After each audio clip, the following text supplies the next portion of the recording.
Je m'appelle Daniel et j'ai grandi dans une famille chrétienne où l'on lisait la Bible tous les matins avant l'école. Mon père était un homme de prière silencieux et ma mère avait une foi si solide qu'elle est devenue le point d'ancrage de notre famille. On m'a appris les histoires de Noé, Moïse et Jésus dès l'époque où je savais à peine parler.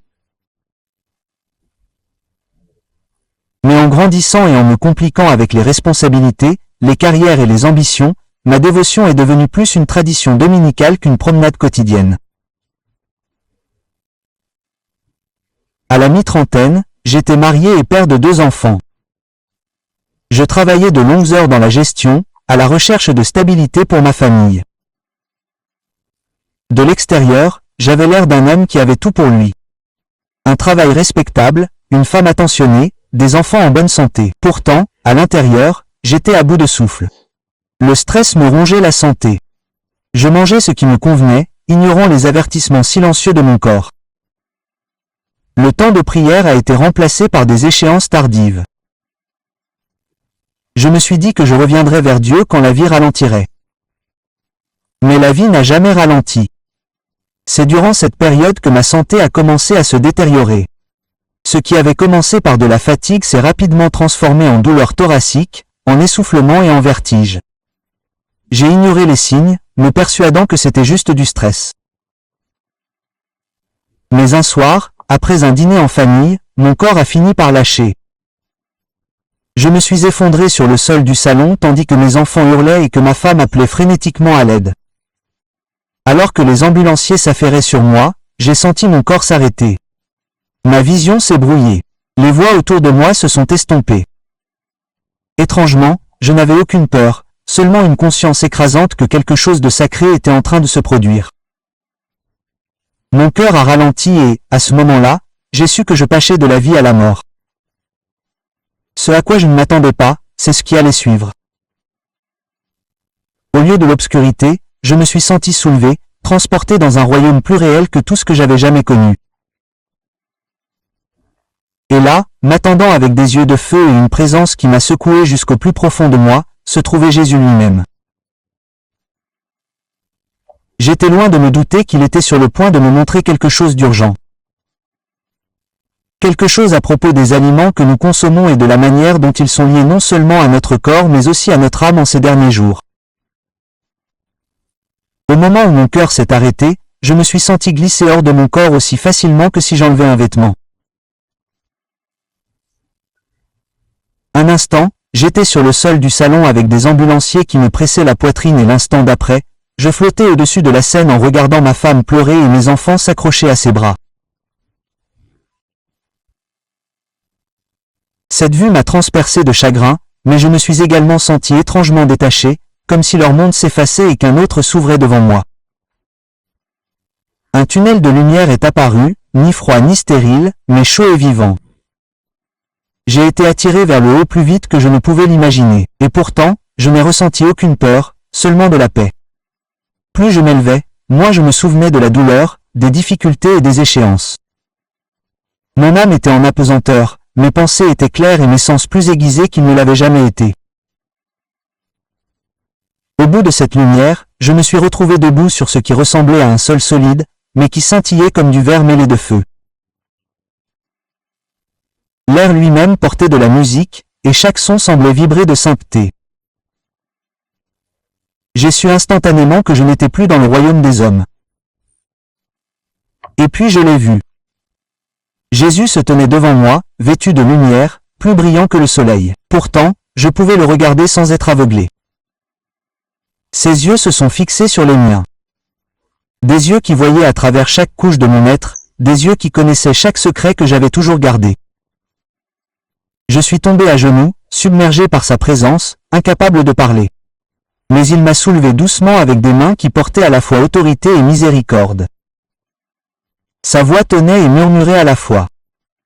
« Daniel, je t'ai amené ici parce que le temps presse. Mon peuple périt, non seulement à cause du péché, mais aussi à cause de ce qu'il met dans son corps. En ces derniers jours, il y a 4 aliments qu'il doit éviter. Des aliments qui ouvrent les portes à la maladie, à la tromperie et à la faiblesse spirituelle. Mon cœur tremblait. Je savais qu'il était sur le point de révéler quelque chose que le monde avait désespérément besoin d'entendre. Tandis que je me tenais devant Jésus, tremblant mais réconforté, il posa sa main sur son cœur et dit, « Daniel, ne sais-tu pas que l'homme a été créé de la poussière, et que ce qu'il mange fortifie ou corrompt le temple que je lui ai donné? Les derniers jours ne seront pas seulement marqués par des guerres, des bruits de guerre et l'anarchie, mais aussi par la corruption à table. Mon peuple périt par manque de connaissances, non seulement spirituellement, mais aussi physiquement. L'ennemi a trouvé des moyens de souiller mes enfants par ce qu'ils mangent. Il a pointé du doigt, et en un instant, j'ai eu des visions. J'ai vu des usines cracher de la fumée dans l'air, des tapis roulants transportant des aliments transformés sans vie qui semblaient appétissants mais qui étaient creux et empoisonnés. J'ai vu des campagnes de marketing aux couleurs vives et aux visages souriants, convainquant les enfants de consommer des choses qui détruisaient lentement leur corps. Puis, plus sombre encore, j'ai vu des personnages démoniaques murmurer des stratégies aux oreilles des scientifiques, des dirigeants et des entreprises. Leur objectif n'était pas seulement le profit, mais affaiblir la capacité de l'humanité à prier, à discerner et à endurer. Voyez-vous? Jésus me demanda, les yeux remplis de chagrin. L'ennemi sait que s'il peut émousser l'esprit, affaiblir le corps et souiller l'âme, il peut faire taire les prières de mon peuple. Beaucoup ne tombent pas dans le péché à cause d'une tentation évidente, mais parce qu'ils sont trop fatigués, trop malades, trop distraits pour résister. Cette bataille commence dans le corps et s'étend à l'âme. Il m'a rappelé les paroles de Paul dans 1 Corinthiens 6/19-20. Ne savez-vous pas que vos corps sont le temple du Saint-Esprit qui est en vous? Vous ne vous appartenez pas à vous-même. Vous avez été rachetés à un grand prix. Honorez donc Dieu dans vos corps. J'ai alors réalisé que j'avais traité mon propre corps avec négligence. Des soirées tardives, de la restauration rapide, du café à volonté, sans jamais penser une seule fois à la manière dont ces choix pourraient entraver ma capacité à entendre Dieu clairement. Jésus a continué, dans le désert, le serpent a tenté Ève avec de la nourriture. Dans le désert, le diable m'a tenté avec du pain. La nourriture a toujours été une porte d'entrée pour la tentation. Mais dans les derniers jours, la nourriture n'est pas seulement une tentation, c'est une arme. L'ennemi se cache derrière les saveurs, les additifs et les traditions, convainquant mes enfants que ce qu'ils consomment n'a aucune conséquence. Mais je te le dis, Daniel, c'est très important. Le sol trembla légèrement lorsqu'il prononça ces mots. Puis il leva la main et 4 objets apparurent devant nous. Au début, ils ressemblaient à des aliments ordinaires. Pourtant, en regardant de plus près, je vis des ombres ramper autour d'eux, comme si des chaînes invisibles les enveloppaient d'une influence démoniaque. Voici, dit Jésus, les 4 aliments que mes enfants doivent éviter s'ils veulent endurer ces dernières heures. Chacun d'eux est à la fois physique et spirituel. Chacun porte en lui des pièges cachés. Beaucoup les consomment sans le savoir, et cela détruit leur foi, leur famille et leur avenir. Je vais te les montrer chacun d'eux et tu dois avertir mon peuple. Mon cœur battait la chamade. Je savais qu'il ne s'agissait pas seulement d'un langage symbolique. C'étaient des avertissements littéraux et pratiques. Et pourtant, sous la surface, il y avait aussi une signification spirituelle plus profonde. De sa main, Jésus toucha le premier aliment et je fus instantanément transporté dans une autre vision. Lorsque Jésus toucha le premier aliment, il changea de forme sous mes yeux. Au début, cela ressemblait à un steak parfaitement grillé, juteux, saisi et assaisonné à la perfection. Mais en regardant de plus près, je vis que son jus était rouge de sang, coulant comme une plaie qui ne voulait pas guérir. La viande commença à palpiter, presque vivante, et je ressentis une profonde maladie dans mon esprit tandis que je la regardais. Jésus parlait avec gravité. Daniel, la première nourriture que mes enfants doivent éviter est la consommation de sang et de viande contaminée par le sang. Ce commandement n'était pas seulement pour Israël. Il fut donné à Noé bien avant la loi et répété à l'Église primitive après ma résurrection. Car il est écrit dans Actes 15h20, « Abstenez-vous des aliments souillés par les idoles, de l'impudicité, des viandes d'animaux étouffés et du sang. »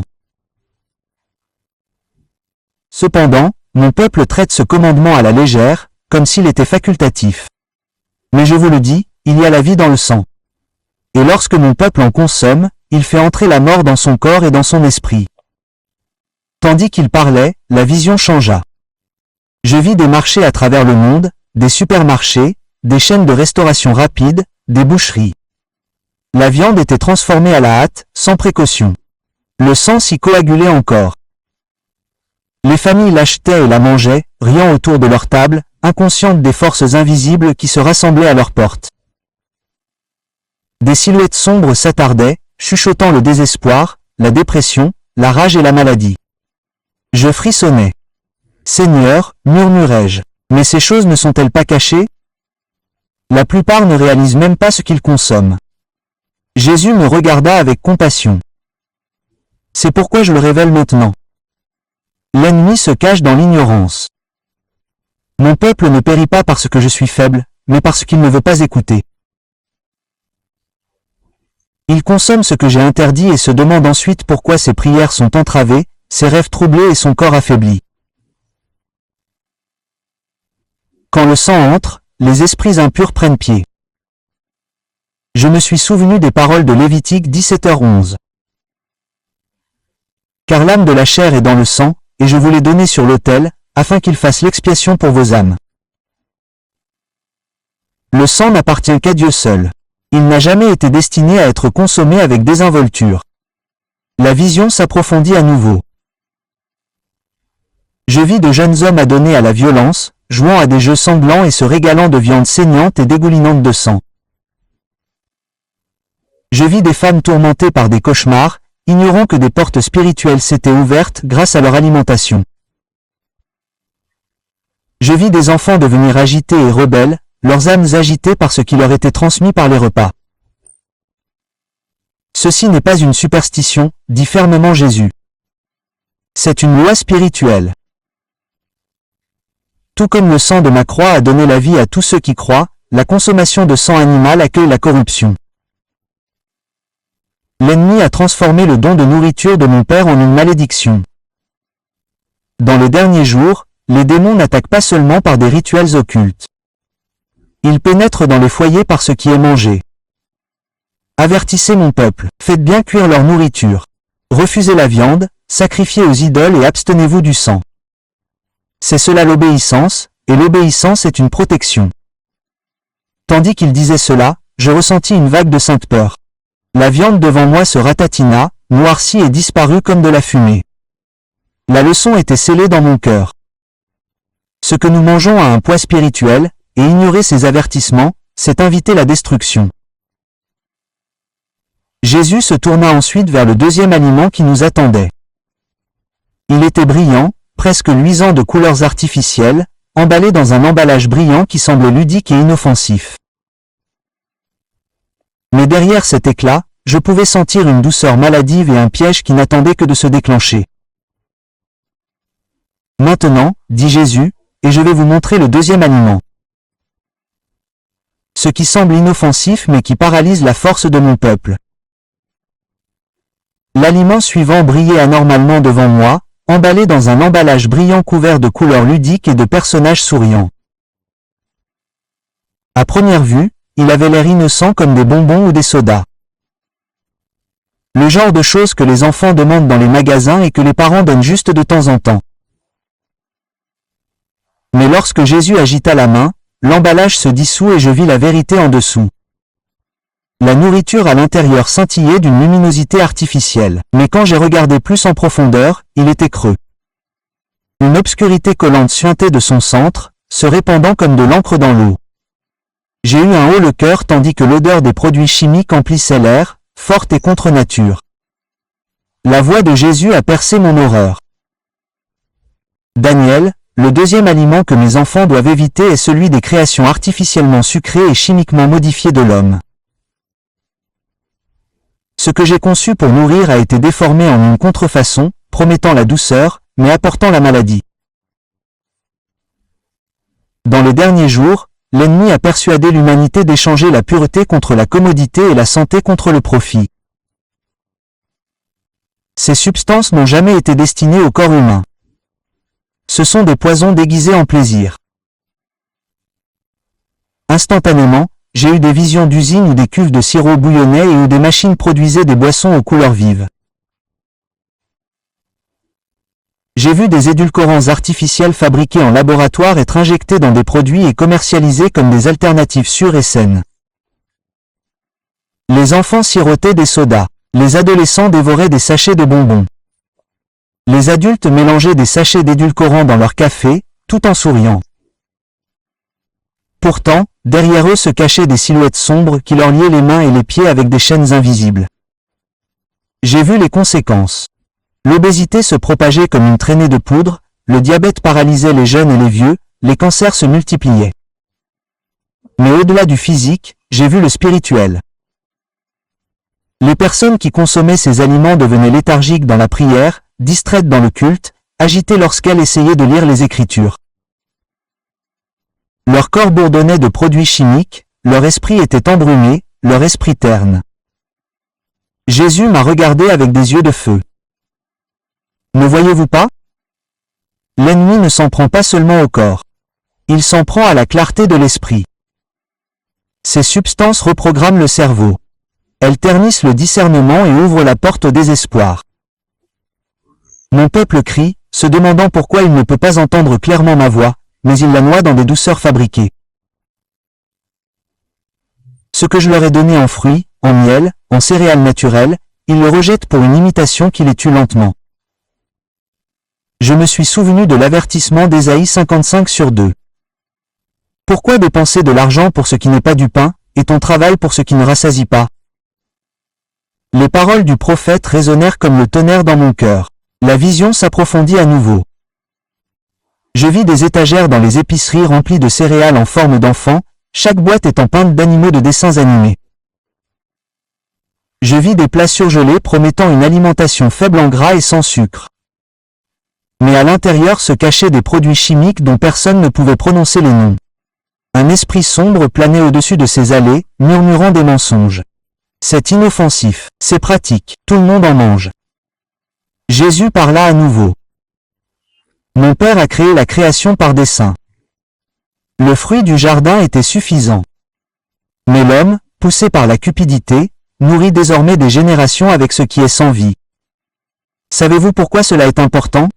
Dans les derniers jours, Daniel, parce qu'un peuple affaibli et dépendant est facile à contrôler. Une église qui a plus envie de sucre que d'écriture ne peut pas supporter la persécution. Ils vendront leurs droits d'aînesse pour ceux qui chatouillent la langue, comme Ésaü a vendu le sien pour du ragoût. Les larmes me montèrent aux yeux. Je pensais à mes propres enfants mendiant des bonbons à la caisse et à combien de fois j'avais cédé, pensant que c'était inoffensif. Mais maintenant, je comprenais que chaque compromis, chaque choix inconsidéré n'était pas seulement physique. C'était spirituel. Dis ceci à mon peuple, dit fermement Jésus. Revenez aux aliments que j'ai créés. Évitez l'artificiel, le chimique, la contrefaçon. Car la douceur de l'esprit suffit à ceux qui ont faim et soif de justice. Le paquet incandescent s'effondra en cendres devant moi, s'évanouissant comme une fumée. Un silence sacré tomba lorsque Jésus se tourna vers le troisième aliment qui attendait à ses pieds. Celui-ci était lourd, ancien, et dégageait une puanteur qui faisait trembler l'air même. Il dit maintenant, vous verrez le troisième aliment, celui qui souille non seulement le corps mais aussi l'alliance elle-même. Le troisième aliment était lourd devant nous. Contrairement à la nourriture artificielle colorée d'avant, celle-ci semblait ancienne, son odeur nauséabonde, sa présence oppressante. C'était comme si l'air s'en écartait. Au moment où je le regardais, je me sentis impur, comme si quelque chose en moi était souillé rien que par sa proximité. L'expression de Jésus devint sévère. Sa voix était à la fois emplie de tristesse et d'autorité. Daniel, la troisième nourriture que mon peuple doit éviter, c'est ce que mon père a déclaré impur dès le commencement. Il ne s'agit pas ici de tradition, de culture ou de loi. Il s'agit de sainteté. Le porc, les crustacés et autres abominations sont devenus monnaie courante à la table de mes enfants, bien que je les ai clairement avertis dans ma parole. Ils n'ont jamais été créés pour être mangés. Ce sont des charognards destinés à purifier la terre, et non à nourrir le temple de mon esprit. Pourtant, dans les derniers jours, beaucoup se moquent de mes commandements et embrassent ceux qui les souillent. Dans une vision, j'ai été transporté à travers les nations. J'ai vu des tables remplies de bacon, de cocktails de crevettes, d'huîtres, de pâtes de crabe. Les familles se sont rassemblées, riant, festoyant sans réfléchir. Mais pendant qu'ils mangeaient, j'ai vu des ombres s'enrouler autour d'eux comme des serpents qui leur ligotaient la bouche, la gorge et l'estomac. Certains parmi le peuple sont devenus léthargiques, d'autres malades, certains même tourmentés dans leur sommeil par des rêves oppressants. Je me suis souvenu de Lévitique 11, où le Seigneur a soigneusement instruit Israël sur les animaux qui étaient purs et impurs. J'ai aussi pensé à Ésaïe 66/17, qui donne un avertissement prophétique.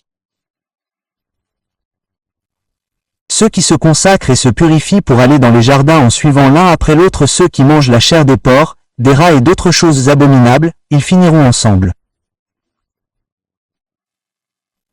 Jésus continua, le monde se moque de ce commandement, disant qu'il est vieux, hors de propos ou légaliste. Mais moi, Daniel, je te le dis, mon Père ne change pas. N'ai-je pas dit dans Matthieu 5/17-18 que je ne suis pas venu pour abolir la loi, mais pour l'accomplir? L'accomplissement ne signifie pas la permission de manger ce qui est maudit. Cela signifie que la sainteté de mon peuple doit maintenant atteindre son cœur et ses habitudes. Manger ce qui est impur, c'est s'unir à la mort. Et dans ces derniers jours, l'impur est exalté, voire célébré comme un mets délicat. Mon peuple ne doit pas y prendre part. La vision changea à nouveau. Je vis des marchés animés de fruits de mer, de crabes rampants, de homards claquant des dents, de crustacés empilés sur la glace. Mais quand je regardais de plus près, je vis que chaque créature était gonflée de saleté, de toxines et de maladies. C'étaient des éboueurs vivants de la mer, qui n'étaient jamais destinés à la consommation humaine. Puis je vis des élevages de porcs, des cochons se roulant dans la boue et la crasse, consommant des déchets et même leurs propres produits, propres déchets. Les démons tournoyaient au-dessus de ces fermes comme des vautours, riant tandis que la viande était expédiée vers des nations lointaines. Le visage de Jésus devint grave. Daniel, dis-leur que ce n'est pas parce que quelque chose est accepté par la culture qu'il l'est par le ciel. Dans les derniers jours, l'obéissance séparera les fidèles des trompés. Ceux qui ignorent la sagesse de mon Père le paieront de leur santé, de leur lucidité et, dans certains cas, de leur âme. Car la rébellion ne commence souvent pas par des mots, mais par des choix imprudents, une bouchée à la fois. J'ai pensé à la vision de Pierre dans Acte 10 où il a vu des animaux impurs étendus dans un drap et a entendu ces mots, « Ne dites pas impur ce que Dieu a déclaré pur ». Pendant des années, beaucoup ont utilisé ce passage pour justifier le fait de manger quoi que ce soit. Mais Jésus, lisant mes pensées, a répondu avant que je puisse parler. Cette vision concernait les gentils recevant l'Évangile, et non la nourriture. La parole de mon Père ne se contredit pas. Pierre n'a plus jamais mangé de viande impure après cette vision, pas plus que mes disciples. Ne laissez pas des interprétations tordues égarer mes enfants. Ma parole est cohérente. Ce que j'ai appelé impur reste impur. La viande devant moi a soudainement pourri, des asticots en ont rampé tandis que sa puanteur remplissait l'air. J'ai voulu me détourner, mais Jésus m'a maintenu ferme, me forçant à voir sa vraie nature. Et puis, tout aussi soudainement, elle a disparu. Ses yeux se sont adoucis, remplis à nouveau de miséricorde. Il y a encore un aliment, Daniel. Il ne s'agit pas de sang, ni de produits chimiques, ni de chair impure. C'est un aliment qui semble inoffensif, mais c'est peut-être le plus dangereux de tous, car il est devenu une idole de cette génération. Il s'est tourné vers le dernier aliment, une simple miche de pain. Mais en regardant de plus près, j'ai vu qu'il n'était pas entier.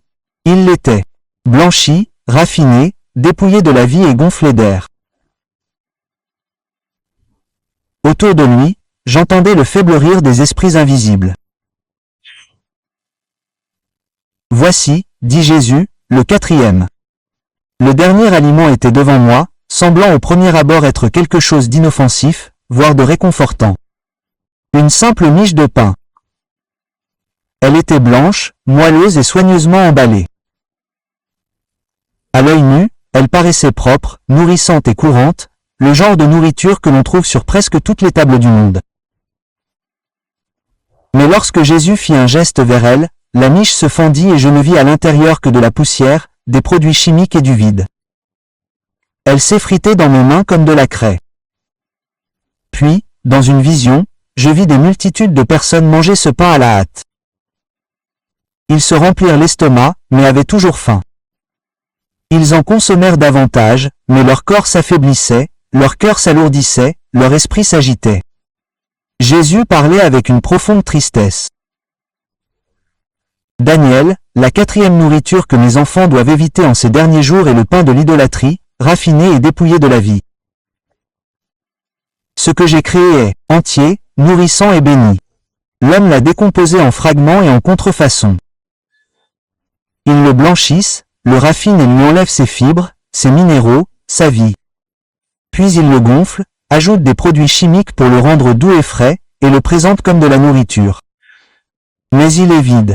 Il remplit l'estomac, mais affame le corps, et pire encore, il est devenu une idole. Tandis qu'il parlait, j'ai compris qu'il ne s'agissait pas seulement de pain blanc littéral et de céréales raffinées, bien que cela en fasse partie. Il s'agissait également du pain spirituel que les gens consommaient tous les jours. Un enseignement dépouillé de vérité, des sermons gonflés de divertissement, une religion sans substance, tant sur le plan physique que spirituel. Les gens mangeaient du vide, et cela les tuait. Jésus a continué, « N'ai-je pas déclaré que je suis le pain de vie ?» Jean 6h35. Je suis le vrai pain du ciel, donné pour la vie du monde. Pourtant, beaucoup m'ont échangé contre une contrefaçon. Ils désirent ce qui est facile à avaler, ce qui ne nécessite aucune mastication, aucune discipline, aucune transformation. Tout comme le pain raffiné n'offre aucune vie au corps, les fausses doctrines n'offrent aucune vie à l'âme. J'ai de nouveau eu des visions. Les allées des épiceries regorgeaient de pain blanc, de biscuits salés, de pâtisseries, de nouilles, tous faits de farine sans vie. Les familles en mangeaient quotidiennement, et derrière chaque bouchée, je voyais des crochets invisibles s'accrocher à leur corps, drainant leur énergie et engendrant des maladies. Puis j'ai vu des chers où des prédicateurs distribuaient du pain qui avait l'air bon mais qui se transformait en poussière dès que les gens essayaient de le digérer. Ils enseignaient des paroles motivantes, des promesses de prospérité, des vérités diluées.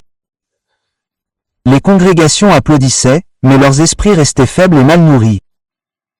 Les larmes me brûlaient les yeux. Seigneur, dis-je, cette tromperie est partout. Comment ton peuple peut-il s'en sortir?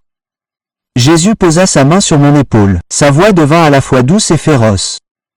Dis-leur ceci. Revenez à ce qui est entier, tant dans la nourriture que dans la foi. Mangez ce que j'ai créé dans sa plénitude. Grains non raffinés, fruits non altérés, aliments non touchés par la cupidité, et dévorez spirituellement ma parole, non les traditions des hommes. Car, dans les derniers jours, le pain de l'idolâtrie sera un piège pour beaucoup. Ils seront assis à des tables pleines d'abondance, mais ils resteront vides intérieurement, parce qu'ils se sont nourris de choses sans vie. Il a ensuite cité le passage de l'Écriture qui a frappé mon âme comme un éclair. Amos 8h11. Les jours viennent, déclare le Seigneur souverain, où j'enverrai la famine dans le pays, non pas une disette de nourriture ni une soif d'eau, mais une disette d'entendre les paroles du Seigneur. J'ai compris que c'était un message à double tranchant. Le pain physique était corrompu et le pain spirituel était contrefait. Tous deux affamaient le peuple de Dieu. Le pain devant moi s'est transformé en cendres et s'est dispersé au vent. Les 4 aliments étaient maintenant révélés. Les viandes contaminées par le sang, les aliments artificiellement sucrés et chimiquement modifiés, les viandes impures, le pain raffiné et idolâtre. Jésus leva les mains et la vision cessa. Ses yeux se sont fixés sur les miens avec un poids qui semblait transpercer mon âme. Daniel, tu as vu. Tu dois leur dire. Ces avertissements ne sont pas facultatifs. Ce sont des bouées de sauvetage. Ceux qui obéissent marcheront avec force, clarté et sainteté. Ceux qui se moquent s'affaibliront et beaucoup tomberont lorsque l'épreuve viendra. Les 4 aliments avaient été révélés et leur poids pesait sur mon esprit comme un manteau que je ne pouvais pas enlever. Mon esprit était ébranlé, si simple, mais si profond. Les aliments que j'avais négligés, consommés avec négligence, même défendus comme d'habitude, se sont révélés être des pièges spirituels, des armes entre les mains de l'ennemi. Jésus m'a regardé avec les mêmes yeux qui pleuraient autrefois sur Jérusalem, des yeux qui contiennent à la fois la miséricorde et le feu. Sa voix a résonné dans les cieux lorsqu'il a prononcé son dernier avertissement. Daniel, comprends bien cela. Dans les derniers jours, la survie ne dépendra pas seulement de ce que mon peuple croit, mais de ce qu'il pratique. Beaucoup pensent que leur régime alimentaire est neutre, une petite affaire. Mais je te le dis, l'obéissance dans les petites choses est un entraînement à l'obéissance dans les plus grandes épreuves. S'ils ne peuvent pas dire non à ce qui est impur dans l'assiette, comment résisteront-ils à la marque lorsqu'elle sera offerte sur le marché? Ces paroles m'ont profondément ébranlé. J'ai de nouveau vu le lien. La nourriture était une porte d'entrée depuis l'Éden. Ève a mangé ce qui était interdit, et l'humanité est tombée. Ésaü a échangé son droit d'aînesse contre du ragoût. Israël a eu envie de viande dans le désert et a méprisé le manna venu du ciel. Encore et encore, la nourriture était le test de la loyauté. Et dans les derniers jours, il n'en serait pas autrement. Jésus continua, le temps vient où la famine balayera la terre, les prix augmenteront, les rayons se videront et les gouvernements contrôleront la distribution. À cette heure-là, la tentation sera grande de manger tout ce qui sera offert, quelle qu'en soit la source. Mais ceux qui me font confiance, ceux qui obéissent à ma parole maintenant n'auront pas peur. Je les nourrirai de ce qui est pur, je leur donnerai de nouveau du manna s'il le faut, et je les soutiendrai comme je l'ai fait pour Élie près du torrent. Mais ceux qui font des compromis maintenant feront des compromis alors. Ceux qui ignorent ces avertissements ne seront pas prêts lorsque l'épreuve viendra. Puis il étendit la main et je vis une vision terrifiante. Je vis un marché rempli d'abondance. Viande, sucreries, pain, vin. Les foules se précipitaient, désespérées d'acheter. Cependant, au-dessus des étals, des esprits sombres marquaient la nourriture. Certains marquaient la souillure, d'autres l'idolâtrie, d'autres le poison. Cependant, les gens ne pouvaient pas voir. Ils achetaient, ils mangeaient, ils riaient, tandis que des chaînes resserraient leurs liens autour de leurs âmes. Puis je vis un autre groupe. Leur table était humble. Fraîche, légumes, céréales simples, viande pure préparée avec soin. Ils rendaient grâce avant de manger. Leur repas était petit mais béni. Une lueur entourait leur maison. Des anges campaient à leur porte. Bien que le monde se soit moqué de leur simplicité, ils brillaient de force et de paix. La voix de Jésus tonnait, la provision de mon Père est suffisante. Mais mon peuple doit me faire plus confiance qu'il ne fait confiance au marché, plus qu'il ne fait confiance à ses envies. Les 4 aliments que je vous ai montrés ne sont pas seulement des préférences alimentaires. Ce sont des lignes de sainteté. Obéir, c'est marcher dans la protection. Se rebeller, c'est ouvrir la porte à la destruction. J'ai baissé la tête en tremblant. Seigneur, comment puis-je porter ce message? Qui me croira? Il a mis sa main sous mon menton et a relevé mon visage. Ses yeux brûlaient de compassion. Daniel, ne crains pas d'être rejeté. Un guetteur n'est pas jugé par le nombre de ceux qui écoutent, mais par le fait qu'il a sonné l'alarme. Parle avec assurance. Ceux qui ont des oreilles pour entendre se convertiront et vivront. Ceux qui endurcissent leur cœur moissonneront ce qu'ils ont semé. Mais toi, avertis-les tous. Les cieux se turent. Les visions s'estompèrent et, d'une voix qui semblait résonner dans l'éternité, Jésus conclut. Dites à mon peuple que dans les derniers jours, la sainteté ne sera pas facultative. Elle sera une question de survie. Sortez de Babylone. Purifiez vos tables. Nourrissez non seulement vos corps, mais aussi vos âmes de ce qui est pur. Car je viens bientôt, et il faut que mon épouse soit sans tache ni défaut, même dans ce qu'elle mange. Sur ce, la révélation prit fin. Je me tenais là, tremblant, l'esprit bouleversé, mon esprit marqué à jamais par les images du sang, des produits chimiques, des viandes impures et du pain sans vie. Je savais que rien ne serait plus jamais pareil. Lorsque la révélation prit fin, je me tenais devant Jésus comme si j'avais été dépouillé. Mes excuses, mon ignorance, même mon orgueil, tout avait été consumé. J'avais vu les pièges cachés, les 4 aliments qui détruisaient le peuple de Dieu, et je savais que c'était à moi de porter ce fardeau. Jésus posa sa main sur mon épaule. Le poids de ce contact était à la fois écrasant et réconfortant, comme si tout le ciel reposait sur moi, et pourtant tout le ciel me soutenait à la fois. Sa voix était calme, mais elle portait l'urgence de l'éternité. Daniel, je te renvoie. Ce message n'est pas pour toi seul. Dis à mon peuple ce que tu as vu. Avertis-les de purifier leur table, de fuir les aliments qui appellent la mort et de revenir à ce que mon Père a créé. N'atténue pas l'avertissement et ne crains pas les moqueurs. Certains se moqueront de toi, d'autres résisteront, mais un reste écoutera. Et par leur obéissance, ils endureront ce qui est à venir. J'ai vu dans une vision des pasteurs secouer la tête, rejetant le message comme une folie. J'ai vu des croyants hausser les épaules en disant « Oh, la nourriture n'a pas d'importance ». Mais j'ai ensuite vu un groupe différent. Des mères pleurant en vidant leurs placards.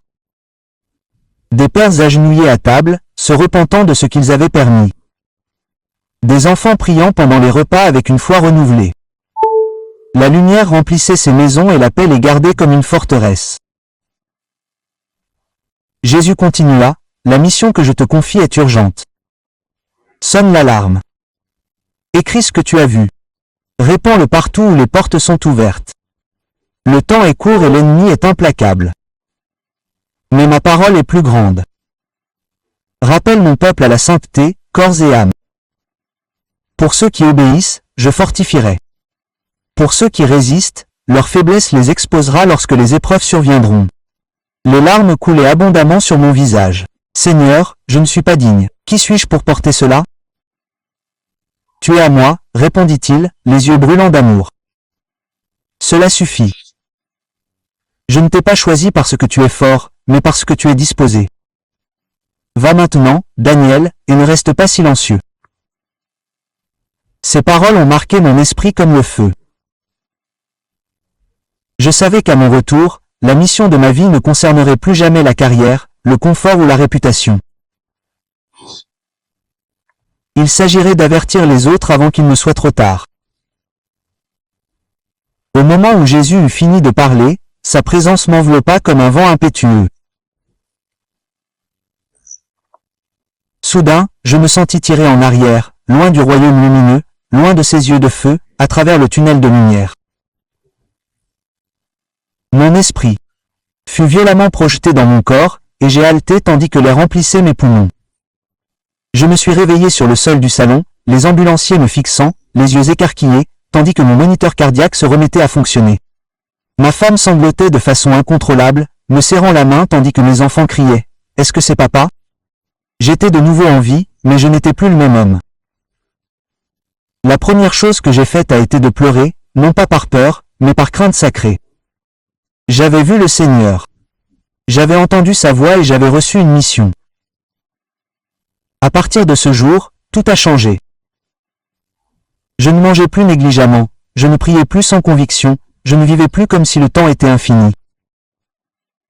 Ma maison est devenue un autel, ma table un lieu de sainteté. J'ai commencé à partager l'avertissement que Jésus m'avait donné, quel qu'en soit le prix. Certains m'ont rejeté, d'autres m'ont écouté, mais je ne pouvais pas m'arrêter, car je connaissais la vérité. Les jours sont courts, la tromperie est grande, et l'obéissance jusque dans la nourriture que nous mangeons marquera ceux qui persévéreront jusqu'à la fin.